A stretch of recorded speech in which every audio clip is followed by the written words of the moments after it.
I failed at filmmaking. I really did. I absolutely failed at being a filmmaker until I kind of became enlightened. I kind of learned something and had an experience that really changed my perspective on filmmaking in today's world completely. I have made a handful of short films, but there was a period of time where I really dedicated myself to filmmaking. And I made three relatively ambitious indie short films, and it took all of my energy. It took all of my extra time, but I did it. And I thought I was very proud of them at the time. I even submitted one of them to a handful of festivals, and none of them got selected. I even did DVD sales because this was a handful of years back, and I was like, maybe I could try selling this product online to a bunch of friends and family, and maybe I'll be able to sell like 100 to 300 DVD copies of my film. And when both of those ultimately had a version of failure, I decided to upload them to YouTube. I decided to put them out there for free just so they'll get as many eyeballs as possible. The first film that I really had a big YouTube launch was called The Hike, and it was an 18-minute short film, and I uploaded it and it got a few hundred views, but then it just stopped, and it's only gotten a couple views here and there throughout the years. It capped out at 361 views and no money or subscribers gained from that film. A little while later, I released Path to Crimson. It's another short film that was 45 minutes long, and it got me 3 subscribers, but it didn't even reach 1,000 views on YouTube. It only got 694 views. And then the other film that I put together was a 52-minute long film, and I was very proud of this one. I had spent almost a year and a half making this film. I spent $4,000 of my own money. So many people helped me and volunteered their time to put this film together, and I uploaded it to YouTube. It got 5 people to subscribe to the channel and only got 385 views. So why am I airing all my dirty laundry? Why am I airing out my failures? Well, it's because I shifted my mentality, my focus, and my strategy, and this happened. I created a video that was a review of a show that I am very much enjoying. It's called The Chosen, and I uploaded it to YouTube, and it got 213,000 views. It brought in almost 2,000 new subscribers and earned me over $1,700 worth of money. And the crazy thing is, I only spent about a day, less than a day, working on this 10-minute video. So what's the point to all of this? Well, I'm sharing this because if you're a filmmaker, if you're someone who is very fascinated with the craft of storytelling and you have ambitions and dreams of winning at festivals and earning money with your film and getting discovered, right? I kind of have some depressing news for you. Those are extremely rare circumstances. There are thousands, hundreds of thousands, maybe millions of people who have the same ambition you do that are also uploading their stuff to YouTube and also submitting to festivals and hoping that they get discovered and recognized. And the competition is off the charts. And I don't begrudge any other filmmaker for putting up that competition. I'm a big proponent of people pursuing what they love. And if they have the filmmaking bug and the filmmaking itch like I do, I want to see those dreams fulfilled.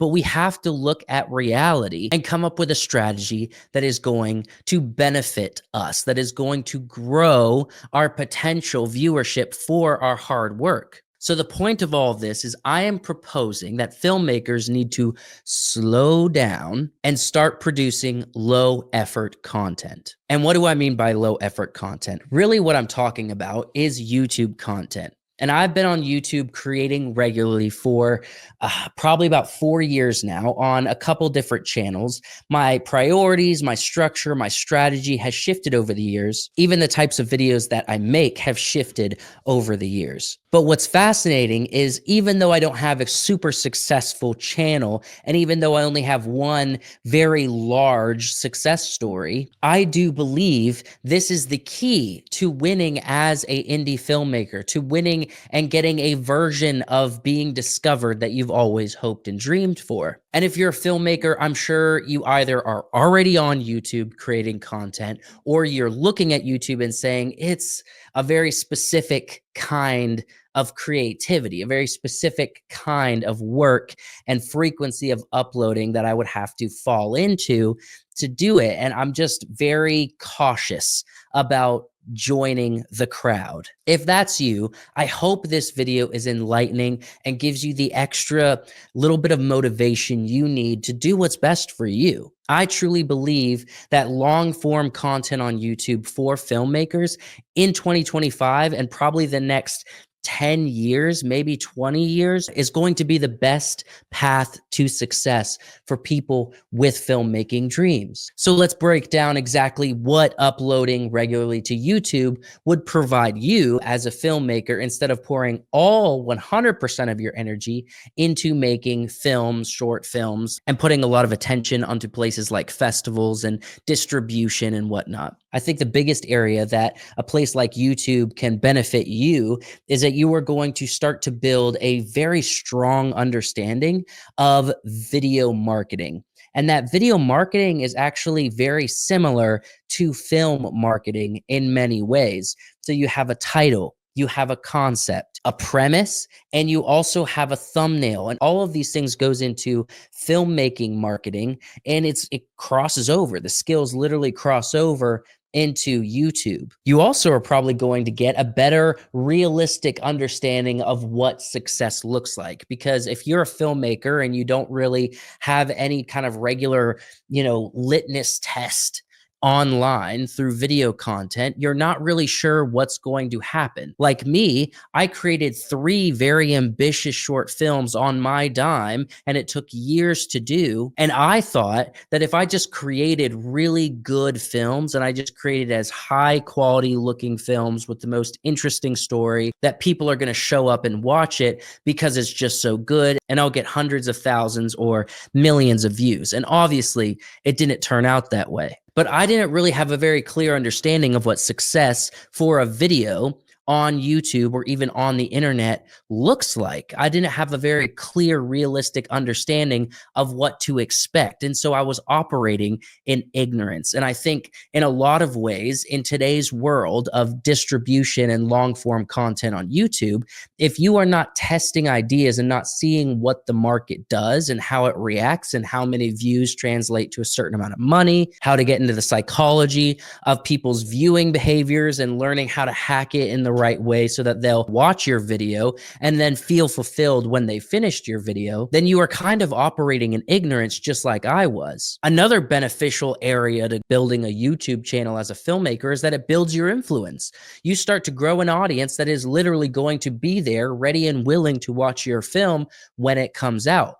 Because if we're being honest, it's very difficult to market a indie film on YouTube. Some people just would rather watch a podcast by people that they already know. Some people would rather sit down and watch a gaming video because they enjoy the person that's playing the game. So marketing online on platforms like YouTube or even Rumble and different other long form video platforms, it's very difficult to sell a narrative film. But if you have an existing audience, they are very willing, because they're already bought into you. They're very willing and desiring to see your film. And the other thing that YouTube does for filmmakers is that it prepares them for what filmmaking is going to look like in the future.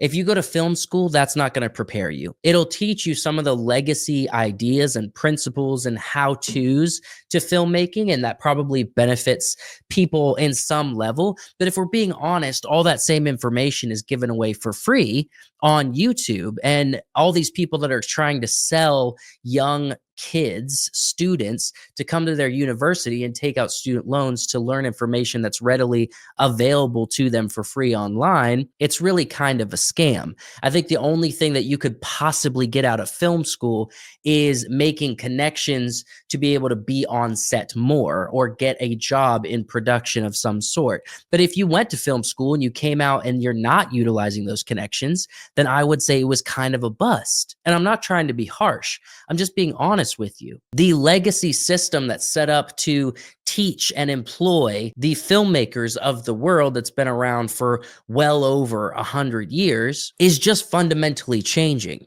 And places like YouTube is preparing filmmakers to understand what the future of entertainment through narrative storytelling is going to look like, not only with technology, but the biggest area is how to sell a film with so much competition, is how to be aware when you are creating a film, what is the modern audience expecting? And I'm not talking about like DEI messaging. Really what I'm talking about is new techniques, new styles, being aware of pacing and not causing audiences to be bored. Because if you look at old films, I love the Godfather films, I truly do. But if you watch them today, the majority of people that aren't like really into cinema is going to watch it and be like, this is very slow. Like, this is a drag, even though they're great stories with intriguing characters and a compelling plot. Modern audiences' attention spans wants you to grip them. And unless you're practicing those skills,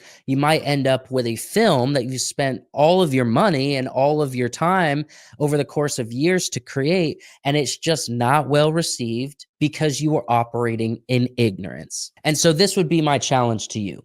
Slow down. Decide that you do not want to operate in ignorance and resolve to understanding what the future of filmmaking is going to look like. And a big way you do that is to stay in the game, to tackle fear and put yourself out there, put your voice or your face or both out into the internet and start building your personal influence and start building your skills to be able to sell a video online to an audience, because that's what filmmaking is, especially with streaming today. I mean, shoot, Netflix is giving comedians who started a podcast more film deals than they're giving filmmakers sometimes. And a big part of that is because they learned how to play the game. Sure, they honed their craft into being funny, but on the same level, filmmakers have to do the same thing. We have to slow down and say, I can't put 100% of my energy into filmmaking.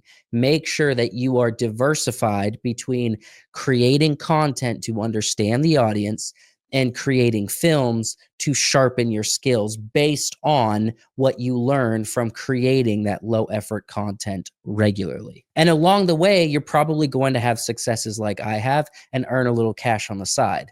Grow your influence, grow your following. And when you throw your actual film on the channel, people are going to be there to watch, and people will be very excited and very happy that they watched your film. I hope this was encouraging. I hope this was beneficial to you watching. If it was, subscribe to the channel so you see more fun content like this, and like the video so that more filmmakers can see this video as well. Adios.